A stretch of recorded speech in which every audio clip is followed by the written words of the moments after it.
गोरिया हैरान थी। उसने थाइम को कॉल किया कि ये सब क्या है, तो थाइम बस मुस्कुराकर बोला, जो पसंद हो वही रख लो। और जब गोरिया हिचकिचाई तो थाइम ने हंसते हुए कहा, तो सब रख लो। इस बीच थाइम हाना के मामले को खत्म कर रहा था और उसने एमजे से कहा कि स्कूल में जिसने गोरिया पर हमला किया उन सबको संभाले। अब वो चीजों को सही करना चाहता था। क्लास में गोरिया ने हाना से बात करने की कोशिश की, लेकिन उसने कुछ सुने बिना मुंह फेर लिया। गोरिया के चेहरे पर साफ मायूसी थी। गोरिया को पता नहीं था कि असली गुनहगार वही थी। जैसे ही गोरिया अपना लॉकर खोलती है, उसे अंदर एक छोटा सा कार्ड दिखाई देता है जिस पर लिखा होता है सॉरी। थोड़ी देर बाद कैफेटेरिया में थाइम ने सबको चौंका दिया। वो उठा और पूरे स्कूल के सामने जोर से बोला कि गोरिया मेरी गर्लफ्रेंड है और जो कोई भी उसे चोट पहुंचाने की कोशिश करेगा उसे मुझसे पंगा लेना पड़ेगा। सब सन्न रह गए और गोरिया तो बस शौक में उसे देखती रह गई। लेकिन तभी एक और सरप्राइज, रेन वापस आ चुका था फ्रांस से। दोनों उसे देखकर बहुत खुश हुए, लेकिन दूसरी तरफ थाइम की मॉम तक बात पहुंच चुकी होती है। वो उनके साथ की तस्वीरें देख चुकी होती हैं और आग बबूला हो जाती है। उनके लिए यह बात अस्वीकार्य थी कि उनका बेटा किसी गरीब लड़की के प्यार में पड़ जाए। वो तुरंत डायना को बुलाती हैं और सख्ती से पूछती हैं, क्या तुम्हें इसके बारे में पता था? डायना झूठ बोलते हुए मना कर देती है। उसकी मॉम ठंडे लहजे में कहती है, ठीक है, तो अब तुम थाईलैंड जाओ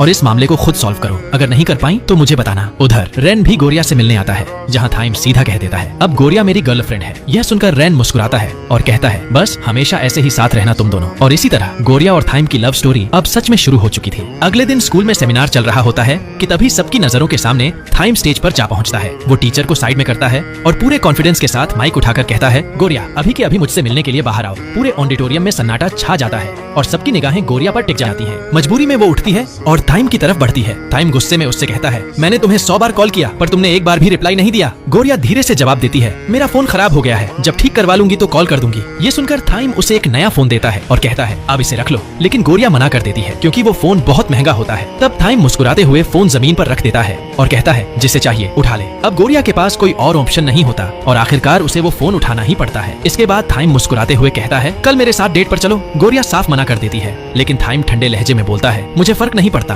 तुम किसी भी हालत में कल मेरे साथ डेट पर चलोगी। इसके बाद गोरिया छत पर रेन से मिलने जाती है ताकि वो उसका दिया हुआ रुमाल लौटा दे। इसलिए वो उसे ढूंढने लगती है, लेकिन रेन अचानक पीछे से आ गया जिससे वो घबरा गई। पहले जो रेन हमेशा चुपचाप स्केच बनाता दिखता था, अब वो बस अपने फोन में खोया रहता था। बारिश शुरू हो गई और गोरिया ने झिझकते हुए जल्दी से रुमाल लौटाया और वहाँ से निकल गई। रात को उसने रेन को मीरा के बड़े बिलबोर्ड्स के सामने खड़ा देखा। वो कुछ सोच में डूबा था। गोरिया उसके पास गई और दोनों बातें करने लगे, लेकिन तभी लाइट्स बंद हो गई। गोरिया ने जिज्ञासा से पूछा कि वो फ्रांस में कब से था और मीरा के साथ उसकी रिलेशन कैसी थी। रेन ने हंसकर कहा, सब ठीक है, वो दोनों खुश हैं। लेकिन उसकी आवाज में सच्चाई नहीं थी। गोरिया ने महसूस किया कि कुछ तो गड़बड़ है। वो बदल चुका था, जैसे दिल में कुछ छिपा रहा हो। गोरिया ने रेन को सीधा कहा कि वो पहले वाला नहीं रहा, कुछ तो बदल गया है। रेन ने कोई जवाब नहीं दिया, बस चुप रहा। उस पल का सन्नाटा दोनों के बीच दीवार बन गया। गोरिया असहज होकर उठी और जल्दी में वहाँ से निकल गई, लेकिन जल्दबाजी में अपना फोन वहीं भूल गई। घर पहुँचने के बाद भी उसका मन बेचैन था। रेन का ये अचानक बदल जाना